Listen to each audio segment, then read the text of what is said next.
I'm Stu, I'm the Ops Director at the Bike Shed. Stu, what is an Ops Director? I don't know. A bit of everything, really. If it happens in the building, it tends to be something that I have some kind of involvement with. Herding cats, mostly.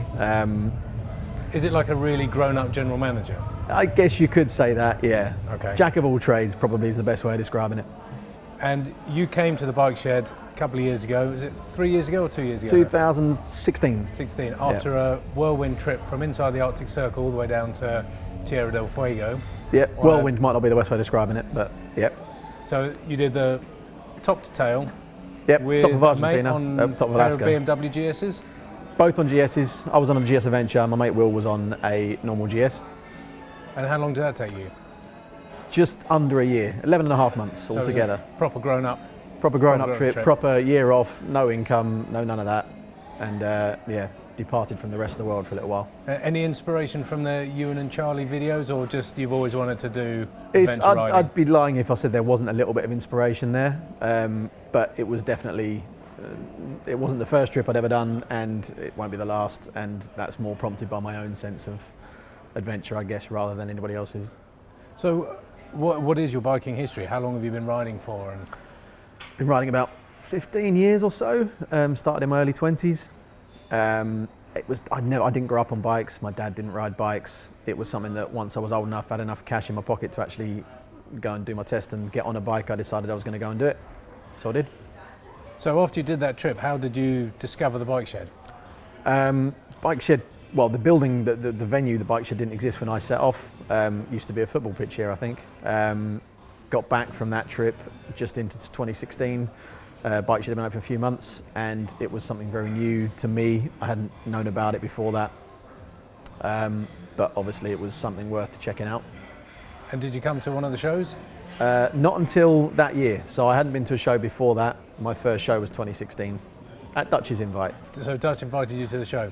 Yeah, Dutch, we'd met and we'd talked about coming to work for the Bike Shed, and he basically said, I think you should come and hang out at our really cool show that we do and see what we're all about, so I did. And prior to Bike Shed, what did you do? What was your career? My background's hospitality. I've worked in bars and restaurants and clubs since I was about 19 years old. So that and a passion for bikes were kind of the perfect combination for this place. So now you're here and your feet are well and truly under the table, and you've got a job title that we don't understand. Yep. What are the best and the worst things about being the boss here? It really is like herding cats sometimes. We've got a rather complicated business, I guess you could describe it. But the people that do it make it very much the enjoyable thing. Honestly, it doesn't feel like coming to work most days. A question we often get asked is, what do I need to do to get a job at the Bike Shed? Mostly have a bit of charisma, a bit of passion, and come and talk to us. There's no real criteria. We're not looking for a certain level of experience necessarily. We often use the phrase Bike Shed people, and the Bike Shed people tend to make themselves known to us when they come here and visit. Cool. Can I have a job, Stu? No, definitely not. I said charisma. So back to the bikes. So what's the best and the worst bikes you've owned? Best bike's probably my current bike. Best in terms of what it can do, best in terms of what I've done with it. And that's your GS Adventure? GS Adventure, yeah. That's the water-cooled later one? Water-cooled 2014 model, which some love it, some hate it. I definitely love mine. I think I've loved every single one of my bikes. It's hard to pick out a worst bike. I don't think I've had a bike that I didn't love. What about one that you've borrowed off a mate? Or a mate's been riding and you thought, I don't fancy going on that, thank you very much? I'll be honest, I'm not a Harley fan. I've ridden a couple of them and I've yet to find the Harley that does inspire any kind of love in me. But, that remains to be seen if I find one that I like. Okay. What are the 3 things you wouldn't go on an adventure without? If we're talking physical, I like music, so I've always taken some sort of music playing device so I can have some music on the go. There's actually one thing that I've taken on every single trip I've ever done, and I've still got it, which is a frisbee. It's the same frisbee that's been on every single trip with me. It's been round half the world and back again. Hours of entertainment if you're camping in the middle of nowhere. Helps if there's someone else to throw I was it going to. to say, frisbee on your own sounds If you're on your rather own, dull. it's a bit of a difficult thing, but it's been everywhere with me anyway. I guess if you want to be a little bit more sort of existential, a sense of adventure, an open mind. What about tangible things? More tangible things. You've got your frisbee. Yeah, got your frisbee music. for a bit of entertainment. I'll tell you the most useful thing was, and I'm a gadget fan, but a battery pack. Charge it on the day on the bike as you're riding, and then you've got a little bit of power when you're camping at night for lights or music or whatever. Really quite a useful thing. Definitely a modern era travel item though. Cool. What were the highs and the lows of your big adventure trip? Highs were, well, all of it to be honest. I mean, when we reached Ushuaia, that was a pretty significant high. There were lots of tears and hugs and sort of celebratory, considerable amount of time actually taking photos at the big gateway to Ushuaia. Lows, probably coming home at the end actually, not probably, definitely, finishing the whole thing. It's a big come down. So have you got another trip planned? And if so, what is it? Where is it going? Is Dutch going to see this? No. Okay, Where did then this put out? definitely no. I've got numerous trips that I'd love to go and do. I'm quite a fan of the big cross-continental type trip. I think maybe the next thing might be across America, Trans-America Trail, east to west. Maybe that gets tied in with Bike Shed LA as a decent destination. Is I don't that the know. one where you invite Ross along with you? Depends if Ross invites me on any other rides first. I It's see. a bit of tit for tat. Okay. If you were going on this trip, what would be your best piece of kit? Actual kit. Actual kit. To be honest, I'll tell you what. I've got a pair of BMW Rally trousers that are about 8 or 9 years old, and I still wear the same ones, and they're brilliant. They're somewhat bulletproof. They've certainly hit the deck a few times on the dirt, but that's probably the easiest thing for me to know that I would definitely be taking with me, kit-wise. So apart from Ross, who is your off-road idol? Obviously, apart from Ross. There are lots and lots. I mean, obviously, I should say people like Sam Sunderland but I'd say honestly, You talk about the Pavies quite a lot. yeah, Don't Cy Pavey's probably not just because he's a machine on a bike, no doubt. He's the nicest guy I think you'll ever come across, and I don't think he knows what the word ego means. He's an excellent teacher. I learned to ride off-road going down to Cy Pavey's school, so he's probably, I would say, my off-road idol. you? And just before we hit the Instagram questions, if you could give your 12-year-old self one piece of advice, what would it be? Get on a bike sooner. Don't delay. If we're talking about bike stuff, read more. Read more about bikes or just in Read more general? about bikes. Read more in general. Read. I didn't Cool. read much when I was younger. Should have. So we'll start off the Instagram questions with this one from Camera Dan, at Dan Did This. What is the scariest moment of your motorcycle travels so far? I had a pretty close call once in Spain. Was a little bit young and let's say reckless. Me and two mates had been riding up some hairpins in the Spanish mountains and loved one of them so much we did the very worst thing you can do, and that was go back down to the bottom and film it on the way back up again. And coming off of a very blind hairpin, much too fast, forgot the fact that there might be oncoming traffic, and literally sideswiped an oncoming car. Somehow didn't even knock me off the bike, but gouged a big lump out. That was pretty scary. Did you pull over and have a little We 5 minutes? pulled over and had a 5 minutes of about 200 beat per minute heart rate. Managed to settle everything with the rather white-faced owners of the car. All was good in the end. I'd say there's another one which was literally watching my bike suspended, this is the GS, by a couple of rather raggedy looking ropes over the Caribbean Ocean as it was winched on deck of a yacht. That was quite a heart in mouth moment too. What was it doing on the yacht? We were on the yacht as well. it was as we made our way from Panama to Colombia to get past the Darien Gap, and sticking the bike on deck of a yacht seemed like a much more interesting way of doing it than sticking it in a freight and flying over. And was that one of the situations where you have to give someone a bit of cash on the docks? No, it's all part and Proper parcel. The boat crew do this trip about once a month. It's called the Starrat. Anyone that's kind of done that North to South America trip will probably know of it. It's an adventure all on its own. Definitely worth it, by the way. So the guys that taught us all how to wheelie at the Stunt Asylum Wheelie School, Yep. at Al Rider Stunts, asks, does riding a BMW affect your street cred? By definition, assuming you have to have by something definition, you start have to have some street cred first, right? So how could it possibly? Shopkeep Gareth at Gareth Charlton, most and least used bit of kit you took on your trip?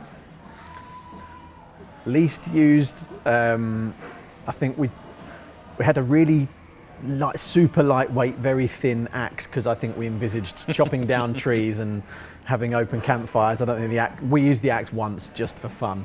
If it makes you feel better, I carried a fiberglass axe with me on my trip. Best thing, it's a tough one. Like I said, the battery pack was actually invaluable.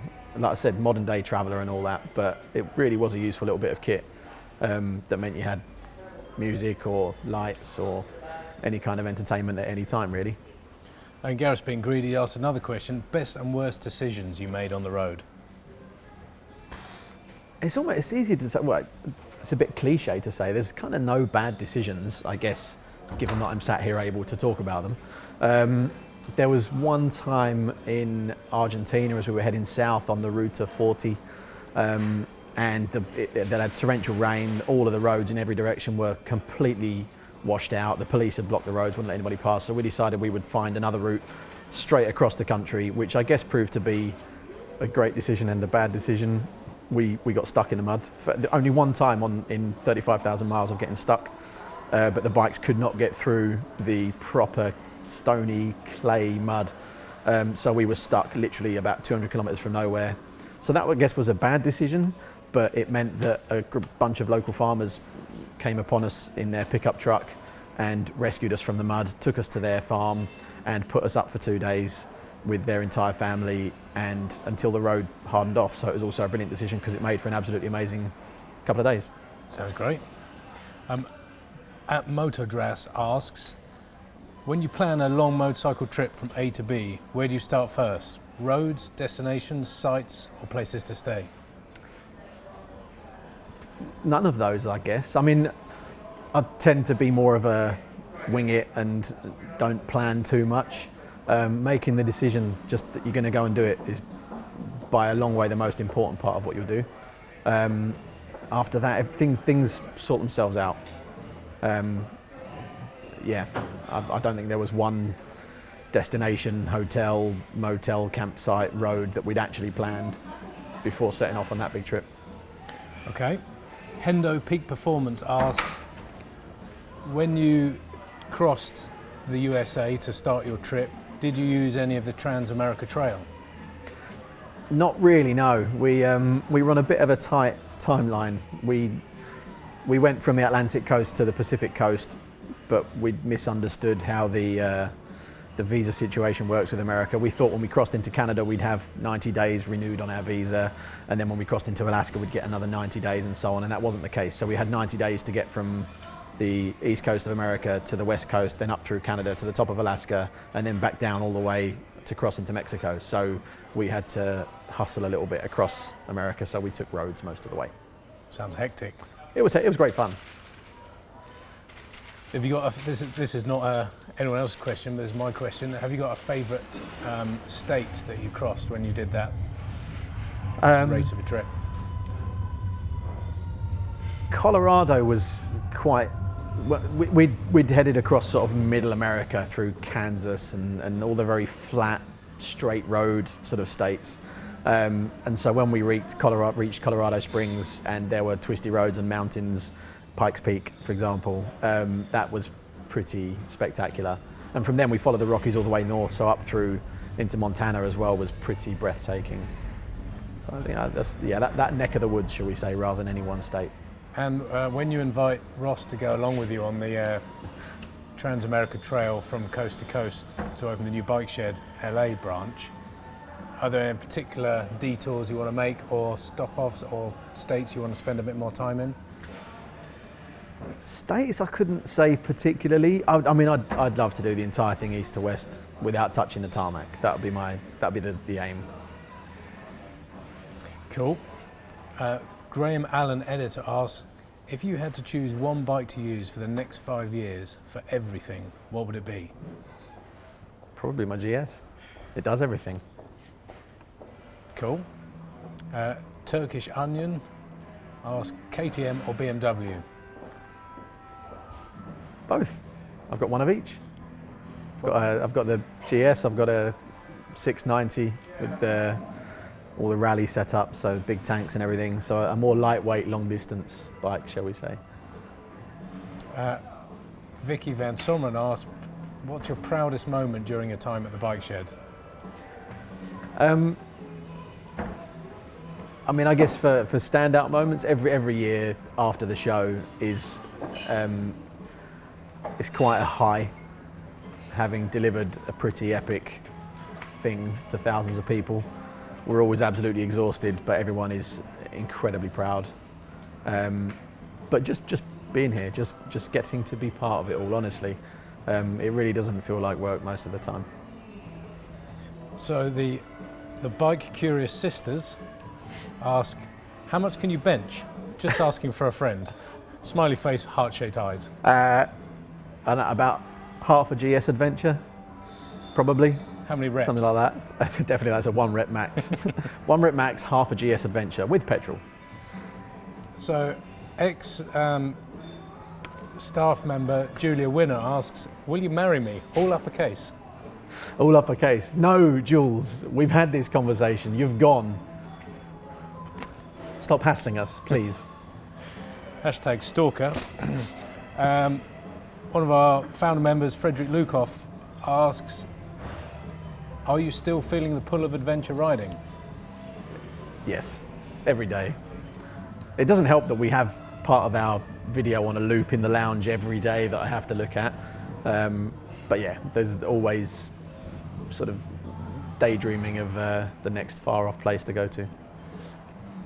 Woby tells us question, best place in the UK for an adventure ride?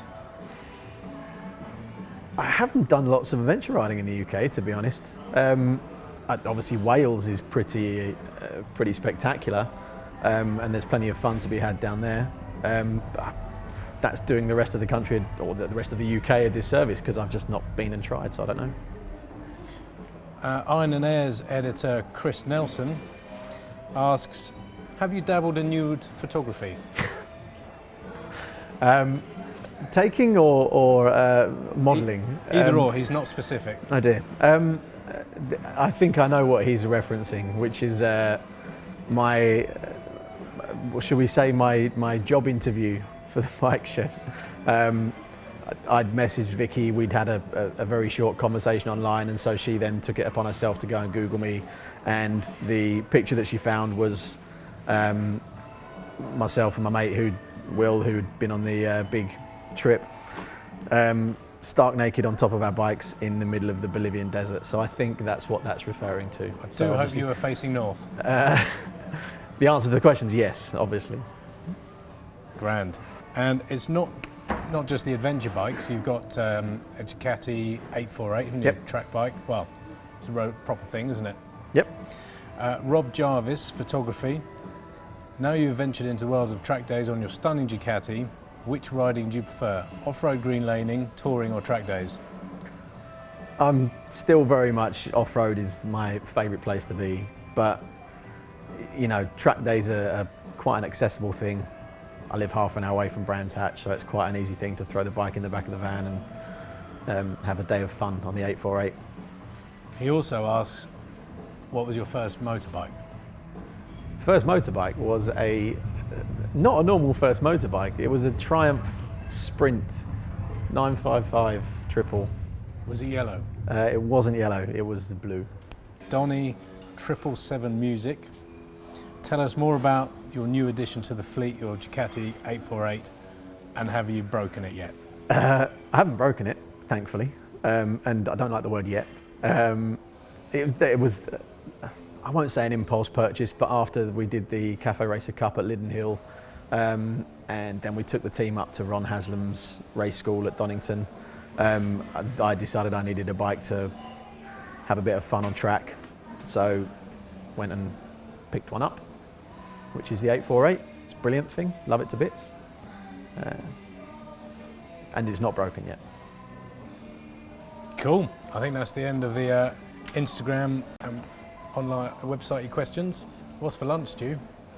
Definitely vegan burgers with vegan cheese and vegan sauce and a vegan bun. What are you doing with Ross today? We're eating vegan things, I think, mostly. I don't know what else we're doing. Did I miss something? No. No, okay. Making sure I get lunch.